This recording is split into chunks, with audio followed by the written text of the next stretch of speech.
Oh, look at those little squids. Oh, man, they really look like the bloopers from Mario. Blooper! Hello, everyone, and welcome to a very... this is going to be a very special video. Choose an Inkling. I've got Mr. Chuggaaconroy joining me for my first time ever playing Splatoon 2. I'm a mister. That's how you know I'm a grown-up. Actually, Emil, you were the one that showed me how to play Splatoon 1. Yeah, I thought that was intentional because I thought this was a sequel to that video when you asked me to do it. Yeah, I guess it is. I don't know that I've played Splatoon in any capacity since we made that video. So I don't know how fresh this is going to be in my head. I do know that it is a competitive shooting game, so I'll probably be fine. I know we played it at Coliseum too, but I think you were asleep when that happened because, like geniuses, we put it at 11 a.m. on the final day when everyone was exhausted. Oh man, I get to choose my leg wear? Mm-hmm. Yeah, look at this, like, pants. Customizable pants. They are stepping up and iterating on the sequel. I did it. I made my Inkling. They're called Inkling. I was going to say my Splatoon person. It's my Splatoon person. I mean, people do say Squid Kid. It's synonymous. So, we thought that Think you're too cool for school? Well, it's time to prove it in battle! You're looking a little green, though. Let's start with the basics. Oh, God. Okay. It said slowly, and it meant slowly. Holy crap. You were dropping on the deck and flopping like a fish. Shoot with the gun button. Got it. Gun button. Gun button. Oh, I have to move. Ooh, it's outside your range. You gotta go up to that. They're gonna make me move in a video game? You gotta learn these things one at a time, otherwise it could be a little too overwhelming. Did you? No, you played Pikmin 3 Deluxe. In Pikmin 3 on the Wii U, there were a lot more data files on the ground. They removed a lot of them in the Switch version because, I'm not lying, they had use the control stick to move as a tooltip in the third area of the game. Oh. Yeah, they had so many tutorials where you would have already had to have known how to do that to possibly have reached that data file. It was really stupid. I mean, it was I feel one like of my that, few complaints. I feel like that a lot in video games anyway, but that's a little ridiculous. How do I... Oh, You can swim up walls. There we go. There's a button to become squid. As a small thing, reloading is automatic at all times, but it is faster if you are swimming. Oh, so if I squid, it gets all my stuff back quick. Yeah. So you always are reloading if you're not shooting, though, but yeah, swimming will greatly speed up your reloads. So you are incentivized to keep moving. Okay. You get slowed down in ink that is not your color. And it's also faster to move if I'm not actively shooting, I guess. It depends on the weapon. This weapon's really, really light, so it just has really good movement all around. Okay, good. You have the grenades down? Oh, I see. I can't do the crates, so I have to do it on the left or the right. Mm-hmm. Yeah, there's some turf that is uninkable. Usually it's anything that's like a tarp or plastic or something like that. That's enough warming up. Press L to super jump. Boom! So is that tutorial one of many, or is that like, that's the only thing that they require you to do? Unless you choose to go into the story, that is all you get. Oh my, okay. So me and Emil were talking, and it was like, what if we jump straight into versus mode? Like, that guy's hair. You know, that's the only tutorial I've had, and Emil will just guide me in versus and try to help me as I do trial by fire against other real players in the world. That seems fine. Oh, you have items. It's kind of funny. Okay, so press this. Okay. I can't read that. It's in Squidinese. Oh. Oh, yeah, I know these characters. Congratulations, your first time seeing these jokers and being unable to skip them even thousands of times after you've booted up the game. Were these different characters in Splatoon 1, or are they the same? They're different. They're different. Splatoon 1 was Callie and Marie. These are Pearl and Marina. Okay. But the concept of two like commentators is still kept. Yes, yes. Basically, there's always like some kind of musician duo that are the hosts of the game. So is this just like telling me about the things in the game? This is telling you what the stages currently are. You actually don't get to vote on the stages that you play, which I have strong opinions about. But yeah, basically there's 2 stages at any given period of 2 hours. Okay, so the stages that are available online just rotate every 2 hours. Yeah.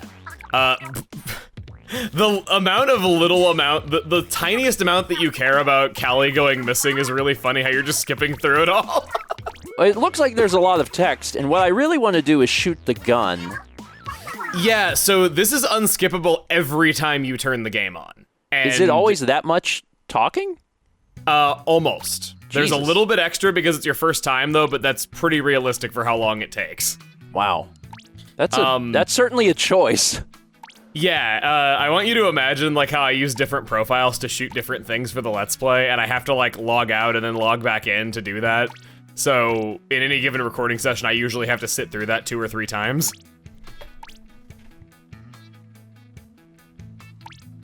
Look at these alleyways.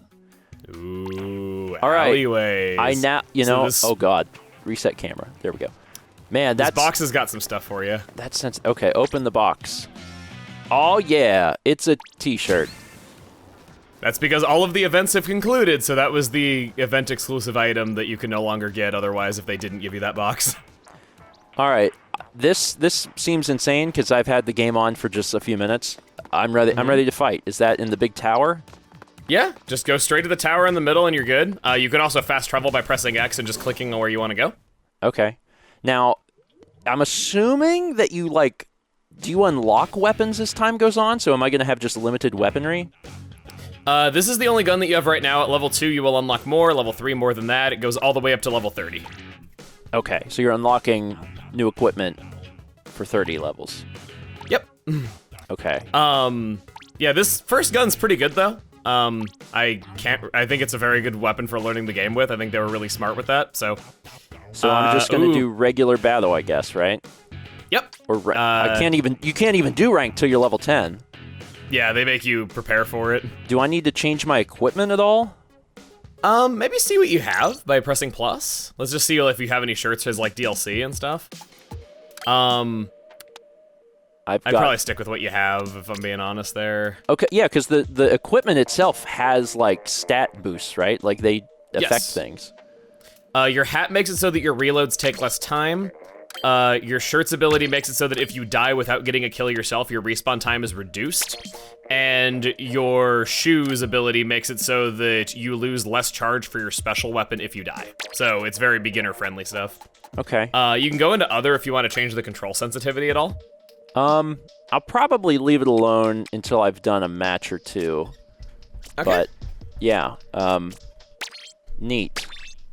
So at level 2, will I get a new gun? Yes, at level 2 you'll be able to buy a new gun. Okay.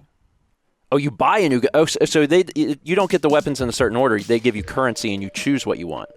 Yes. Ah, okay. Yeah, you're gaining the ability to purchase a weapon. There's also, I think at level 3 you unlock the ability to buy other clothes. Okay, so you're a level 1. You're fighting some level 60s in here. Yeah, this looks okay. Sure. Yeah. All right. So what? So Turf War is the one where it's 2 teams trying to paint the most area, right? Yes. So it is a 3-minute time limit. Whenever time is called, whoever has painted the most is the winner. Okay. I will tell you that you have a sub-weapon on the right bumper. That is your grenade that you were using before. Okay. You have a special weapon which you click in the stick to use. That is ink armor, which will give you and everyone else on the team, armor that protects you against a couple of shots. Can be really useful. The last stick? 30 seconds. Just both sticks or just which stick? Left stick. Oh, I got killed. Do I have? You lost to a splatter shot, Junior. Do I have infinite grenades? Just so long as you can afford it. That red line on your ink tank, or that horizontal line on it when you're reloading, that shows if you can use your grenade. Okay. So it uses up the same ammo as your main gun. All right, let's see. I will tell you that your... Oh, boy! Cool pants! I sent out a booyah. Let me see. Is that what the kids are calling it these days? The booyahs that you send out? I am sending out a booyah in your direction. So the biggest thing I can tell you about Turf Wars is that everything early game makes no difference whatsoever, and everything just gets decided in the last 30 seconds. So when you have the 30 seconds left pop out, that is your cue to, you know, pop your special if you have it. You have ink armor right now, by the way. It's right stick. Okay, not left stick. What am I saying?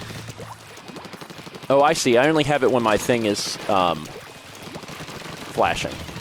Yeah. That fills... Oh, nope. Didn't activate it in time. You didn't lose the charge, though. You still have... You lose half the charge when you die, but you're good. At 30 seconds, you definitely want to activate your special. You want to be tossing a grenade right at the time limit. Doing it that way. These rounds are fast. Oh, God, I'm dead. These rounds are fast, because there's only a minute left in this thing. Yeah, it's 3 minutes. Rank battles are longer. It's just that this is like the little baby mode. Okay. Well, I mean, in fairness, I am a little baby. And it would be a little baby who's nearly 7 feet tall. That is a horrifying image. It would be best. God. Oh. I threw a grenade. I very reflexively throw a grenade when I'm in danger. That is a good tactic. If you toss a grenade at your feet when somebody's right on top of you and you think you're gonna die, you can bring them down with you. It's a pretty nice tactic. Whoop. Okay, that guy's doing splashdown. I thought your bomb killed him right there, actually. If you can activate ink armor soon, I would probably do that. He says, as you got a danger I die. on... At the top of the screen, you have a danger. That means the enemy team is winning by at least 10% right now. So at this point, I should just try and cover up as much of their... Oh, you got him, you got him! Of our stuff as possible. Mm-hmm. Yeah. I don't know how that was. You were kind of pushed back into spawn for a lot of the game. Yeah, I think that's pretty clear. It does appear as if they maybe had more of the points. You know, sometimes it do be that way, but never say never. Almost double. You got 1 kill. Yeah, you know, I'll take that. I'll take the 1 kill. Got some points. Some experience. Okay. So, I guess you can play again. Yeah, because like there's no, I don't have any gear to change, right? So like I might as well just jump back in. Just do it, yeah. So to explain what your gun does, your grenade is a really good offensive option. If it lands a direct hit, it's a 1-hit kill. Takes about a second to go off though, so you do have to predict where an enemy's gonna move, or you have to like pincer them at the right moment. Your ink armor is really good because it gives armor to the whole team, so it's got a good offensive and defensive option, and your main gun has a wide spread. It's really, really good at covering the ground really, really fast, but those bullets might bend around a target if you're not shooting them point blank. Okay. So you have a mixture of good painting, good offense, good defense. It's just kind of a good all-around weapon.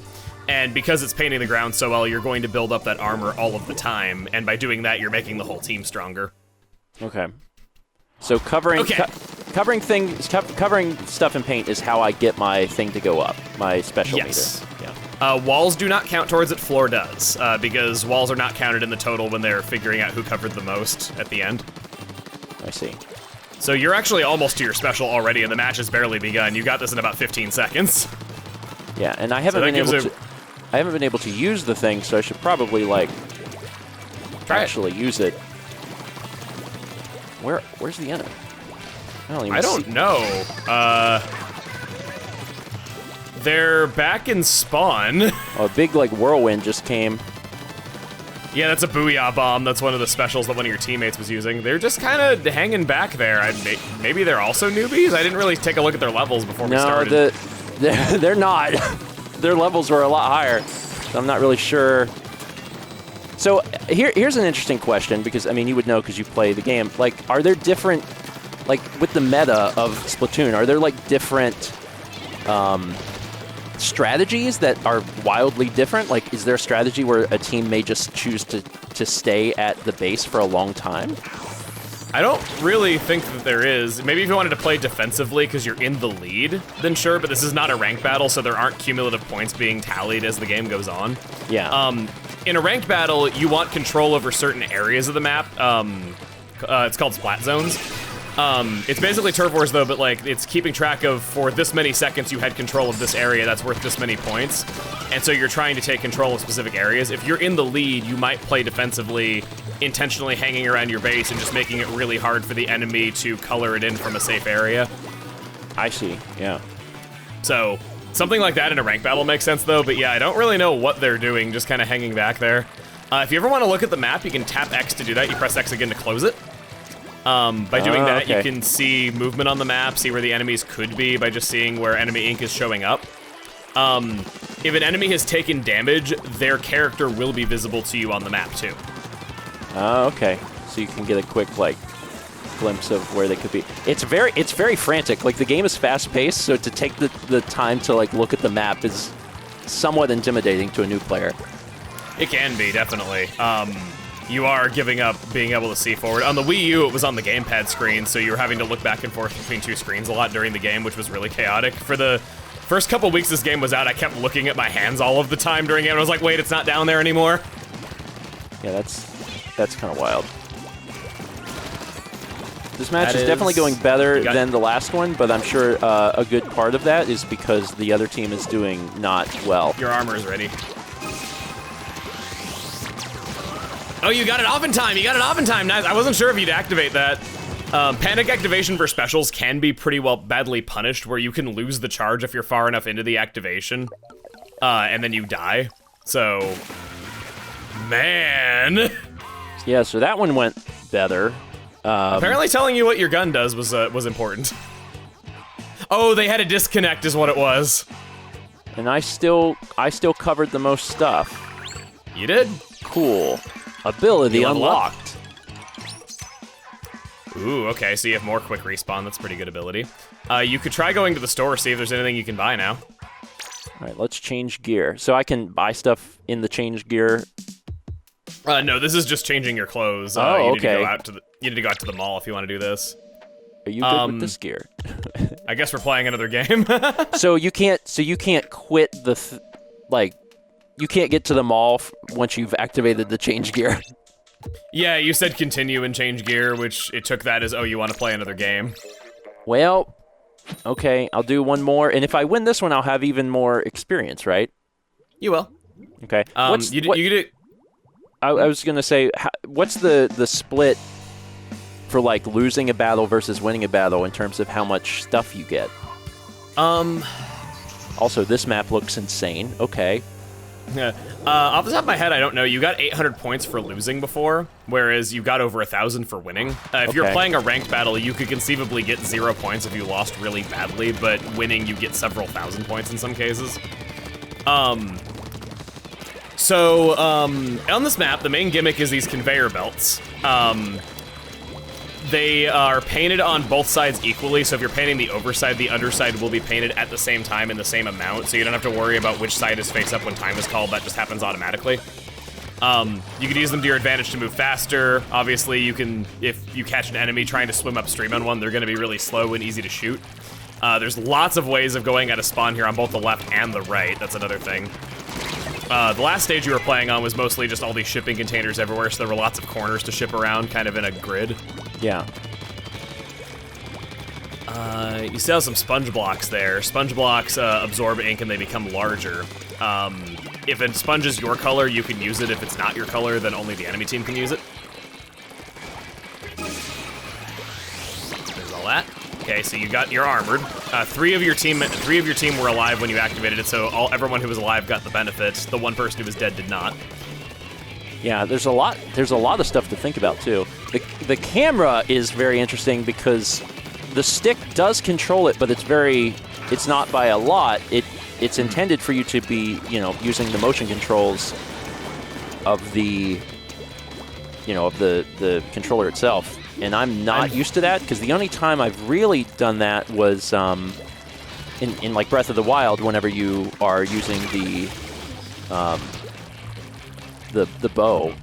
And this, you're playing like the whole game using it as, you know, your camera, and that's a very big change. I'm very glad that you brought that up. Oh, sorry. Well, I was going to say, I feel like if you can get used to it, this would be a lot better, right? Because then you don't have to rely on the dead zone of the stick. So yes, I feel like this is something that, if you can get used to it, is probably way better than using a control stick in the first place. But man, it's a hard adjustment. I'm very glad that you brought that up, because a lot of people knee-jerk when they hear that there's motion controls in this game. They're like, yep, turning that off. Why would I ever want that, though? But no, it gives you a lot more control. You're not losing out on the stick. You still have a stick for aiming. It's just that in addition to that stick, you are gaining this as another option on top of that, and you can make adjustments a lot quicker and more precisely as a result if you can get used to it. Yeah, so the way I'm, you know, I've only ever played, this is like my third time playing this thing, but like, it feels like the big sweeping motions are for the motion controls, and then whenever you need to like finesse it just a little bit, you tap the stick, and that's how I've been doing it. Whenever I need a quick turn 180, I'll tap the stick in a direction and also flick the controller that same direction, and I can turn around in a split second by doing that. That's one example of when I would use it. I don't even really think about like what I use the stick for, what I use the motion controls for. It's all muscle memory at this point. Yeah. Ooh, 69.1. Yeah, that one did not go as well. This map is pretty big. It has some very large side areas, so painting in the middle is usually... painting in the middle by itself is not always a win on this map. Painting in the sides can be good. All right, so now, this time I'm going to say no, because I want to go to the shopping mall. Yeah, go into the Galleria, as they call it. All right, let's... So where... Oh, God, the camera. So where... Is it this thing? It's on your left. It's on my left. This? Yeah. Okay. You're good. Are there different stores for different things, or is it all just in one store? There are 4 shops. You can just switch between them with the shoulder buttons. Oh, okay. So here I can feel your aura before you even set foot in my shop. Your eagerness is palpable. But I'm afraid I can't sell you until you're truly ready for them. Okay, let's go to the weapon shop instead. Okay, so I can buy hats at level 4. Yeah, so let's go to the weapon shop. I regret everything!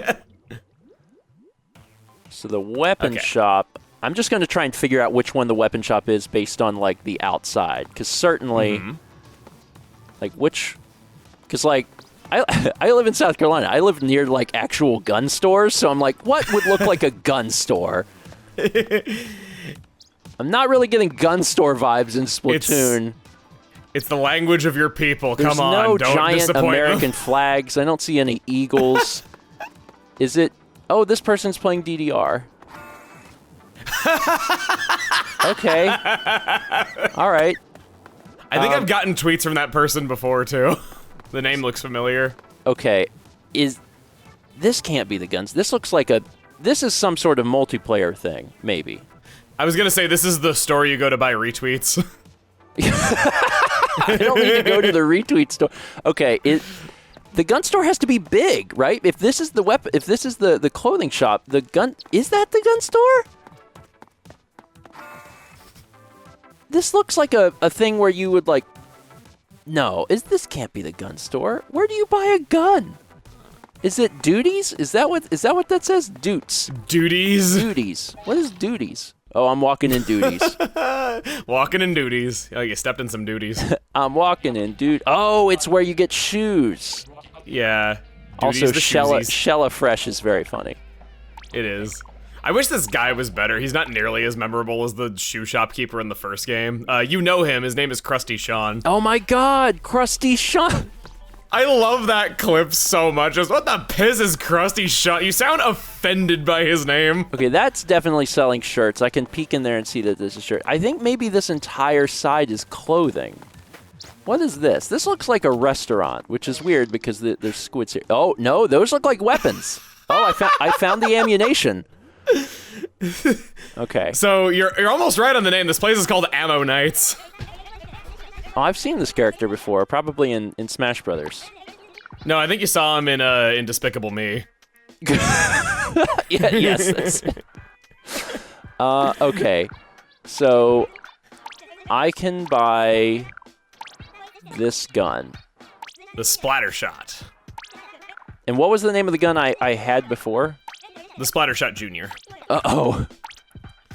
So Okay. the splatter shot, it's got more range on it. It's more accurate, so more fighting focused. Burst bomb detonates instantly, but it does not do instant kill damage.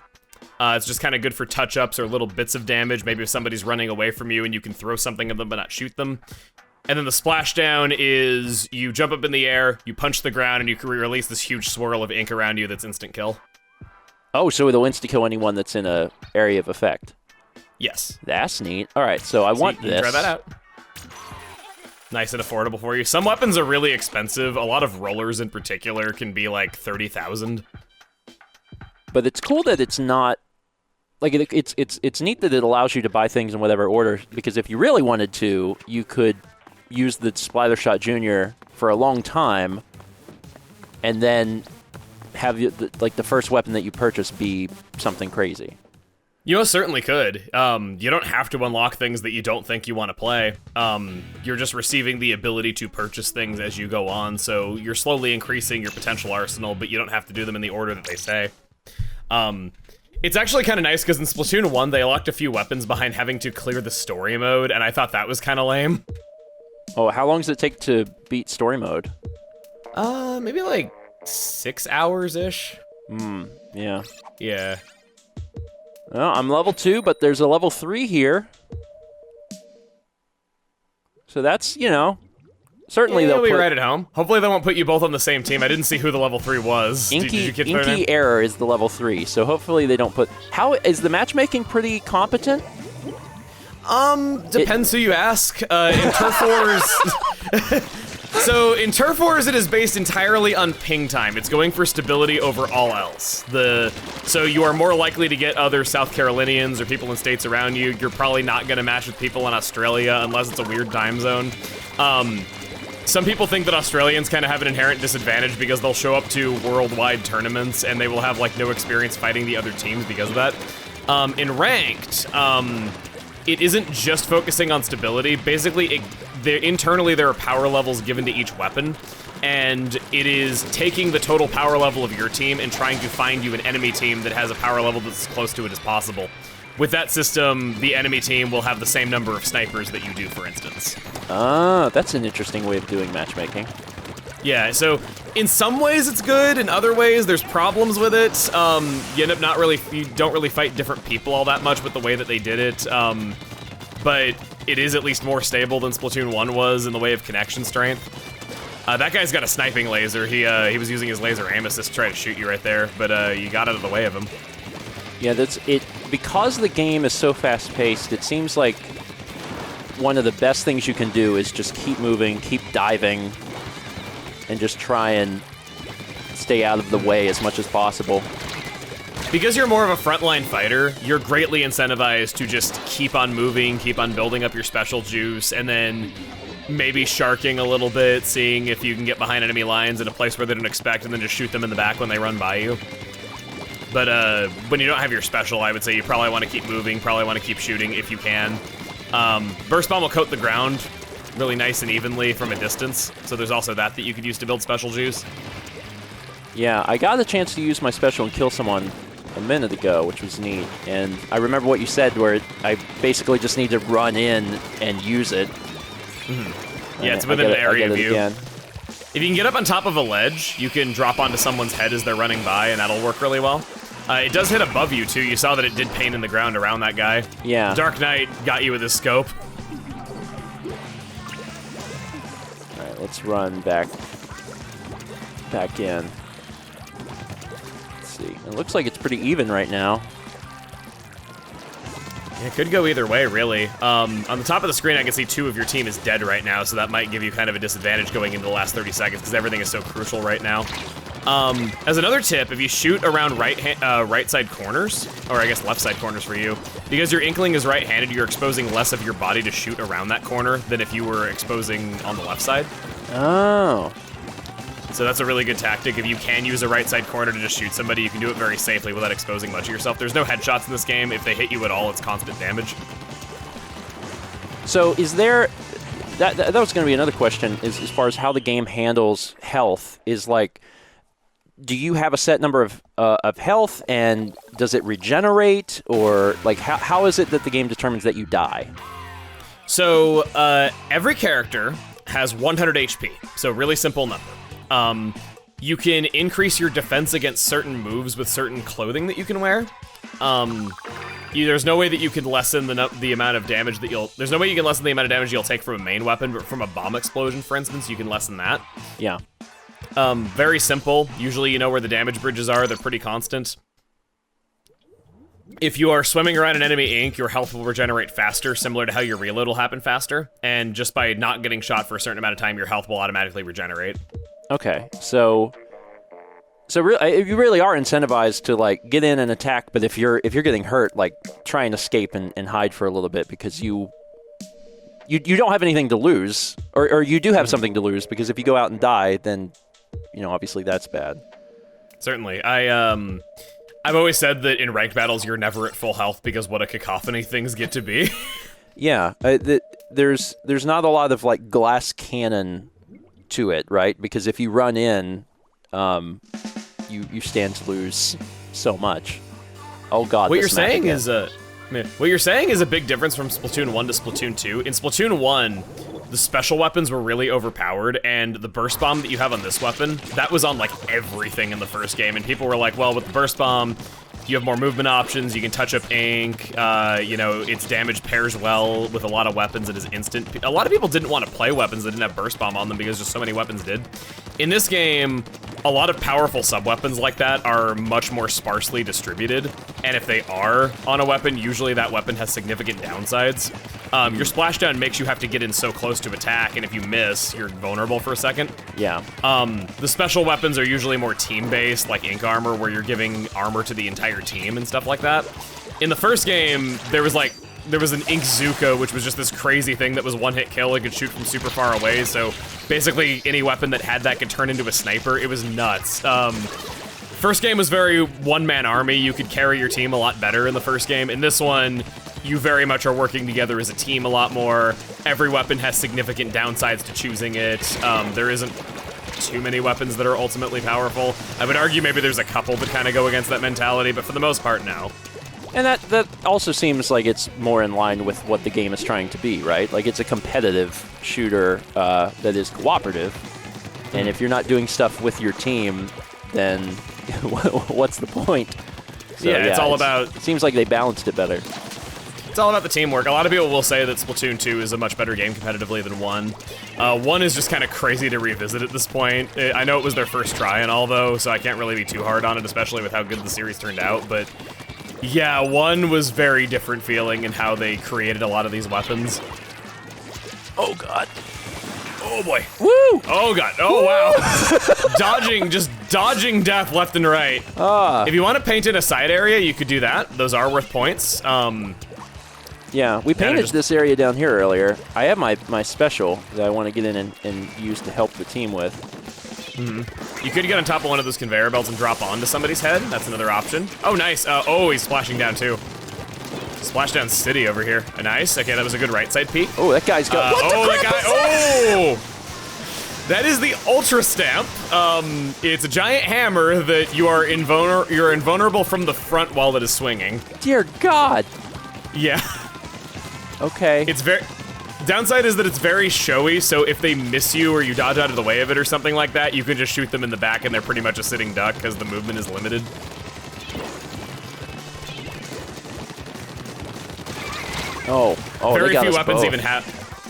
Very few weapons have the Ultra Stamp. That's kind of more what I was talking about, how some things are not well distributed in this game, where they made sure that different weapons have very different sets. Where is he? Where are you? I know you're down there. Ooh, yeah, that guy was doing the Ultra Stamp again, and I was like, I can't see him. Oh, that did not look so good. Nah, I don't know. It looks like you lost this election, yep.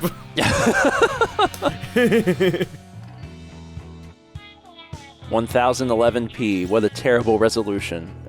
You got third place. Yeah, that's not awful. Going up. You are level 3, so there are new weapons available at the store if you'd like to try something else. Okay, so will I have enough points even after having bought the splatter shot? The splatter shot was 900, and I think you got a couple thousand. Oh, yeah, okay. Almost 5,000. Okay.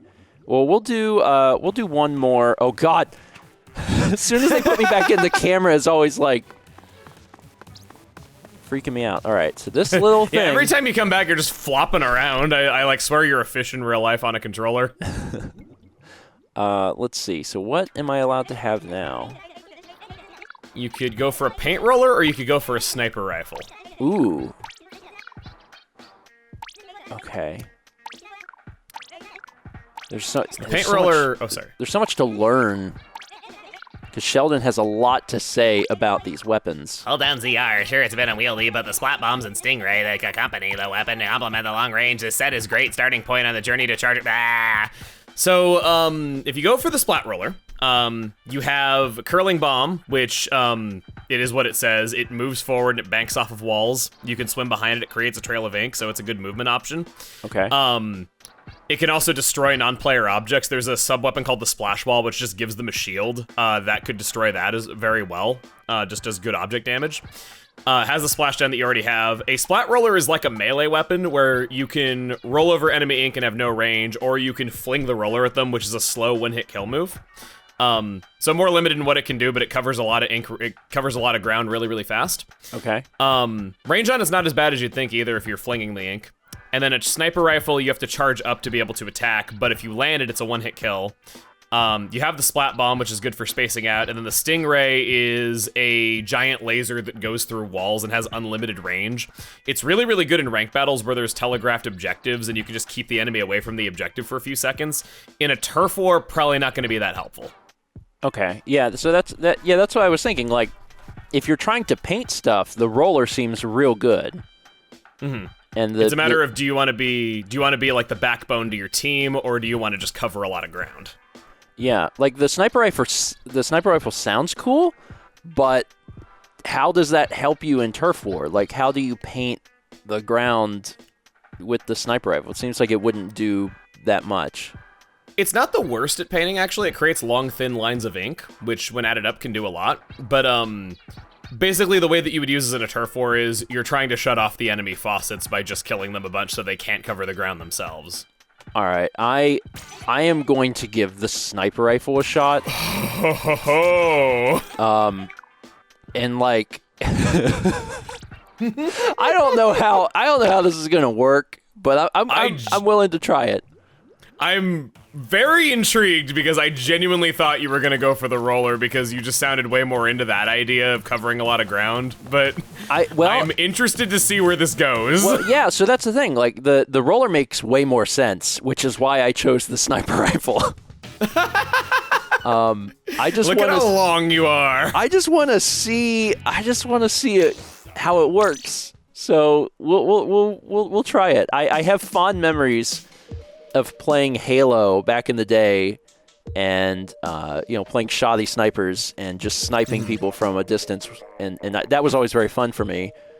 We'll see if it carries over in any way, shape, or form. Okay, so I'll try to teach you about your weapon as best I can. When you charge up, your range and damage increases. You must have a full charge to get the one-hit kill, and that takes about a second to do. You have some of the longest range of any weapon, which is really nice. All of your opponents are short range, but they have high movement stats, so they might be a little hard to shoot, but they can't really do much against you as long as you don't let them get close. Your laser aim assist, that is visible to you and to other players, so they will see you taking aim at them. You might want to hide behind a corner, peek out, and then shoot, so that way they can't see you coming as easily. To aid with that, you can hold onto a charge, turn into a squid, and you will keep a little bit of that charge when you pop out next. So, if you want to do that right now, you'll be glowing when you swim. Oh, Jesus! When that glow goes oh boy! The Elder Stamp is just your nemesis. Oh no, oh boy. I'm alive! Oh my god! Oh my gosh! You had no business surviving as long as you did there. You went into a dead end and everything. Yeah, that was a little. wild. That was a little, so. Whenever I go to shoot this thing, is my shot only getting as far as the ink lands? Yes. Oh God. Oh, that you're gonna get a point blank there. There are snipes off to the left and right, if you'd like to go those ways. Shooting down the middle on this map isn't terrible, thanks to all of the corners and narrow pathways and all that, and how you can use a lot of this as cover and just duck out from behind it. But if you go off to the left and the right from spawn, you can get up on top of those ledges, and that's a much safer place to snipe from that other weapons don't really have an easy way of dealing with. If you notice shooting, you can't go up that way. Oh. You have to go out of spawn. Yeah, it has like a no thing on it. Oh, baller. Coming after you. Oh Jesus. If you got on top of that sponge block that's behind you, you could go onto a middle snipe. You got a help there from a teammate. So you could try that. If you make that jump, you can get on top of that. Okay, I see. If you noticed, shooting up on a ledge that is really close to you is a weakness for a lot of weapons, including yours. So if you're up on a high point like this, there's not really a way that you can get surprised by somebody who's just like up against the wall. You'll see them coming at you. And when they're really, really close to you, some shorter range weapons might not even be able to hit you from up here at all. Oh God! What is that? That is a suction bomb. It latches onto surfaces and then goes boom. It does a lot of damage. It's probably the best object destroying thing in the game. And it can kill you. Doing like multi-shot to clear this up. Yeah, the sniping is hard. It's not as long range as you would think. Because like it's at a distance, but it's not a huge distance. And that, it's not like you're standing on one side of the arena shooting to the other side. You're hoping someone comes into your little zone. There are longer range sniper rifles that have scopes on them, which are kind of cool. It's the only way that you can go first person in Splatoon. But those weapons are limited in other capabilities that this one's good. Oh, you got someone with the bomb! Whew. Well, Nice. I think that was my only kill. Honestly, that's how I do with this weapon. Every kill I get is with a bomb because I cannot shoot for anything with a sniper rifle. Yeah, it's so. I think whenever someone that's played shooting games or video games envisions a sniper rifle, they envision like aiming down the sights and carefully like taking shots, and that's really not what's happening here. Like, it's still as frantic as it ever was, and your distance is longer than other things, but you're not aiming down the sight or anything. You're trying to like quickly hit something. That's difficult. I think I definitely would have done better with the roller. Do you want to go and buy it? We're outside. Yeah, I'm probably gonna use the roller. It was entertaining seeing you do that. I have to commend you for surviving the way that you did when that guy was coming at you with the ultra stamp. I really didn't think you were going to. I am nothing if not frightened. I was gonna say resourceful, but okay. Frightened, just remarkably frightened of death. Okay. All right. Well, I think last time I was like, we'll do one more, but this one will be the last one for real. I'll do one with the roller. My work here is done. You are hooked. No, but they said don't get hooked. That was the specific. That was the specific instruction. No, it was don't get cooked. Stay off the hook. Oh, okay. So you can get hooked. You just don't want to get cooked. Oh well, in that case. Yeah. Well, I'm not worried about anything then. So, rollers. You tap the button if you want to just throw ink. If you are on the ground, you'll do it horizontally. If you're in the air, you'll do it vertically, which gives you more range, but it's a more narrow area that you're gonna do it with, so it's more difficult to aim. Yeah. If you hold the button, then you just roll around continuously and cover a lot of ink really, really fast. That can have uses. If you're going through a hallway out of your spawn or something like that, you can ink a lot of turf that way, get a lot of points. But doing a long, thin line through enemy ink makes you very vulnerable because there is a startup to your next attack. And also, the enemy has tons of movement options where they can swim all around you and then shoot you. So I would not advise just rolling into enemy base, just going like, oh, well, I'm covering a lot of ink anyway. Okay. So that's... I'm curious to see how this... So if you run into an enemy with the roller down, I'm assuming that does a fair bit of damage. it's insta-kill. Okay, so that seems good. Yeah, it can be. If you fling at an enemy, and it's gonna take less time to just hold the button and run them over than to do another fling, that's a time where you would try to run them over. And it is fun and funny whenever you accidentally run someone over, but that's kind of outside your control and not the best thing to rely on. You can see how fat this trail of ink is, though. Like, it's wider than the roller itself. This is interesting. But now I'm out of ink. Certainly something you could never do. If you activate your special, you get an instant free reload. Probably would have been a good thing to mention that sooner. So, all right. If you're ever like low on ink and you just want the free ink, you can always pop your special to take that. Going really far into enemy ink here. Yep. I'm like, time to figure out how far I can do this. Yeah, I can't really take it that far. I wouldn't really describe you as a short-range frontline weapon. I'd say you're kind of more midline, where if you want to just like throw ink from the back while someone else is fighting, that could be really helpful. And you're not putting yourself in as much danger. I went to get into my ink, and by the time I crouched down into it, it had changed colors. And that's not good. I don't know, sometimes you're on your way to the bathroom some days, and the goop on the floor is just a different color. Oh, Jesus. Oh, boy. Double teamed. Yeah, so I guess for the most part, and I mean this goes back to the the whole team-based cooperative thing. If it's 1 versus 2, that's bad. Like there's very few instances in which you're going to be able to realistically survive that. For some weapons you can, but for your weapon, you don't really have a throwing attack that is a reliable one-hit kill. You are kind of a slow one-hit kill attacker, so you'll be able to one-hit kill one person pretty well, but probably not 2 at the same time. Yeah. So for like a slow one-hit kill move like this, you definitely want to be avoiding 2v1s. If you had something that could zip all around and really outmaneuver people, and it had like a bomb that could get a one-hit kill reliably, then maybe. 1 minute left. Man, the rounds are so fast.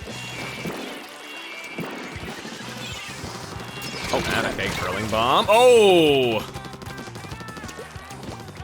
Man, I like this weapon, but it is very different from using a gun. It's a very different experience. If I can give you a tip, you can swim behind your curling bomb to get in position and then maybe like smack somebody when you come out, or you could use the curling bomb to get in position for your splashdown and just do that like when you're riding by somebody. I would try to activate your splashdown right on the whistle if you could, because anything that is activated before time is called is allowed to go through. Got him. Oh, nice, nice! Ooh, I was chasing that guy down. I was like, I can kill that guy. The ink armor that your teammate activated really helped you to do that. That was really good. Oof. Oh, painted with your blood. Watch us lose by just a fraction because of that. That was close. It happens. I've had my blood decide games before. I think they got it. Yeah. Yeah, ooh. That girl on the right is just like so upset. I let down I smile at anime. I'm so sorry. I was gonna say I happy anime. I'm so sorry. They're going to frown at anime now because I could not do it. You need to become the anime. Yes. So I'm gonna wrap up this here. However, for folks that are watching this, I'm also going to be joining Emil and some others over on his channel for a very special Splatoon battle. And we'll talk more about that when it gets closer. Yeah. Well, we'll try and release these at close together. Sure, so sure. it'll be close together. Yeah, I'm looking forward to it, and also I just want to tell you I'm sorry in advance. You're welcome. Yeah. So what do you think of the game? Like having played it for about 40 minutes or so? I like it. I think one of the things that's really interesting about it is that it's so, like the weaponry is so different. Like the roller is very different from the splatter shot, is very different from the sniper rifle. And it's not just, it doesn't feel like just, variations on gun. It's like, no, these are like very completely different principles of how you're playing the game. And I think the hardest thing to adjust to is the camera. I think that's the hardest thing is like using and like certainly someone that's playing this wouldn't have to do that. They wouldn't have to use motion controls, but I really feel like they should because it feels like it would be the best way to play the game. But there's going to be a learning curve to get into it. But if you could get past that learning curve, I feel like that's a really like fast reflex way of playing a competitive shooter. You described my stance on the motion controls perfectly. A comparison that I've seen is that every competitive online shooter on PC will tell you to play with mouse and keyboard. This is the closest equivalent that you're going to get to mouse and keyboard on a console shooter. Yeah, and that's the exact same thing. You know, it's not that there aren't people out there that play games competitively with analog sticks. I mean, there are. But, like, is a mouse a better input device? Yes. Like, it just objectively is. There's also weapon types that you didn't get to see that are really interesting. There's blasters, which are like a shotgun plus a grenade launcher, where it's a shotgun with an exploding round. You have brellas, which they're actually umbrellas that shield you, but have like a shotgun built in. Interesting. There's a lot of really weird weapon types in this game, and I really, really like that, where they aren't just, hey, you know, this weapon type, but for kids. Shotguns for kids. Emil, thank you so much for helping me through this. It was helping you muddle through somehow. Yeah, and you know, I wasn't keeping track exactly, but it feels like we probably won about half, won half, lost half, and maybe. You know, considering the fact that I was going up regularly against the levels were like way higher than I was. I feel like I did all right. Yeah, I'd say you did good. You picked up a few impressive things along the way too. Yeah. Cool. Well, I will, you know, as I mentioned previously, I'll be playing more of this again soon with you, and we'll see how it goes from there. I'm excited to see how I do on a team with you know, people I can speak to, because then you can at least be a little more coordinated, I'm sure.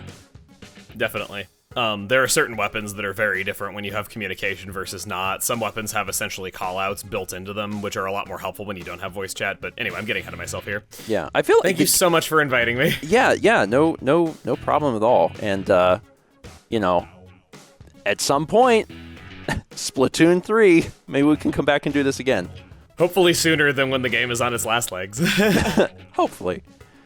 All right, thanks everybody for watching, and be sure to check out the team-based video over on Emil's channel in the description.